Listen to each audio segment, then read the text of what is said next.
According to Berossus, the ancient Babylonian priest and historian, there was a time when the heavens themselves revolted. The sun, the great celestial ruler of the sky, did the unthinkable. It changed its course, reversing its eternal path and throwing the world into an era of disorder. This was the first solar reversal, an event so catastrophic that it reshaped time, language, and civilization itself. Imagine a world where the stars abandoned their familiar constellations, drifting into new and unnatural patterns, where the writing on ancient temple walls appeared backwards, forcing priests to relearn the sacred texts in reverse. This was not just an astronomical anomaly, it was a fundamental rupture in reality, a break in the cosmic order that had guided humanity for untold millennia. As the celestial spheres shifted, so too did the minds of those who observed them. The scribes, once masters of sacred inscriptions, found themselves staring at letters that no longer made sense. The revered priests of Babylon, keepers of wisdom, were forced to learn a new way of reading, in reverse. This bizarre adaptation was not merely an inconvenience, it marked the beginning of a profound societal transformation, where the fundamental truths that had governed civilization were called into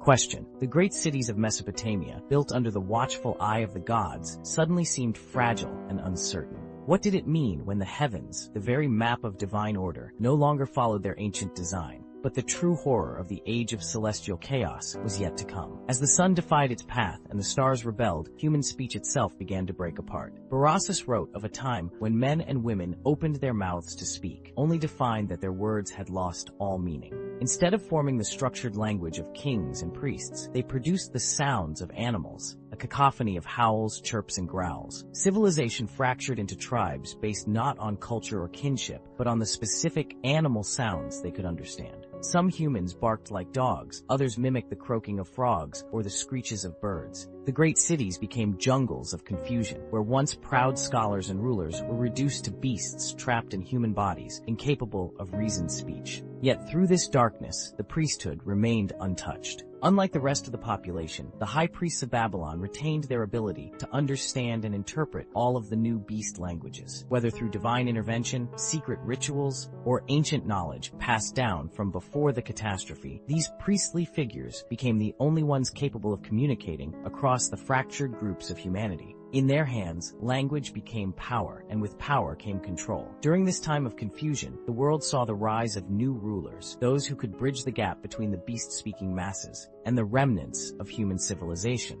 The priests, already seen as intermediaries between mortals and the gods, took on an even more vital role as the last true keepers of knowledge and order. But were they merely preserving civilization, or did they have a hand in the chaos itself? Was the first solar reversal a natural celestial event, or was it a deliberate act of the gods, punishing humanity for unknown transgressions? And if the priesthood alone retained their ability to understand language, did they merely survive the disaster? Or did they foresee it, prepare for it, and perhaps even guide its outcome? Berossus' account of the age of celestial chaos forces us to reconsider everything we assume about the stability of reality. If the sun can change its course, if the very stars can abandon their positions, if human language itself can dissolve into madness, what other fundamental aspects of existence could be overturned? And if such an event happened once, could it happen again?